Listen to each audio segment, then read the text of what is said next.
think one of the best lessons you can learn through the sport of wrestling is to finish what you start. And I want to grow young men and women that are people that you can count on. I start every single season with a devotional from the book of Luke, and it says in Luke chapter 14, verse 28, says, "For which of you desiring to build a tower does not first sit down and count the cost, whether you have enough wherewith to complete it? Lest haply, when he's laid the foundation and is not able to finish, all that behold begin to mock him, saying, this man began to build and was not able to finish."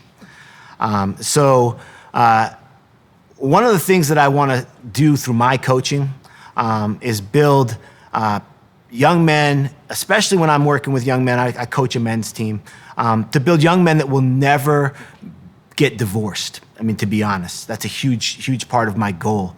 And I obviously can't control all of those things, but I think that part of those things is saying, like, I'm not going to quit no matter what. Part of those things is starting before you ever start the process and saying, what is it going to cost me to go through this and build this tower of marriage, let's say? We talk a lot about that through a wrestling season. I say, like, when you show up to the first day of practice, guys, I expect you to be there at the last day of practice. There's no out clause. There's no, I lost the love for wrestling. There's no, I'm not starting anymore, so I'm gonna quit because it's not worth my time. Those are some of the costs of building the tower of going through a season. I might get injured.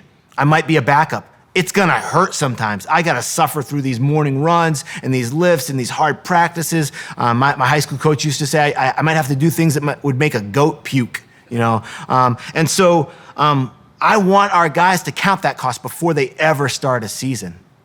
Because then when the going gets tough, I said, no, you counted the cost, right? You said you could start and finish. I don't want to ever be the person that's looked at and said, look at this group of guys. They started with such vigor and such excitement, enthusiasm. They talked all these great big goals of how they were going to win national titles or whatever it might be. And then they quit. What a joke. Christians need to learn that lesson. I want to see Christian dads and moms that when it's not fun to be a dad or a mom because your 4-year-old wants to wake you up in the middle of the night and wants to play Barbies first thing in the morning or whatever it is, that you check out. Even if you're not quitting on your kids, you check out and you don't do a good job. You aren't a finisher. I want to see Christian employees that when they say they're going to have a job done by the deadline, their boss can count on it. I want to see Christian friends when they make plans with their friends, they're dependable. They're not going to bail at the last moment because they're a finisher. It starts with counting the costs.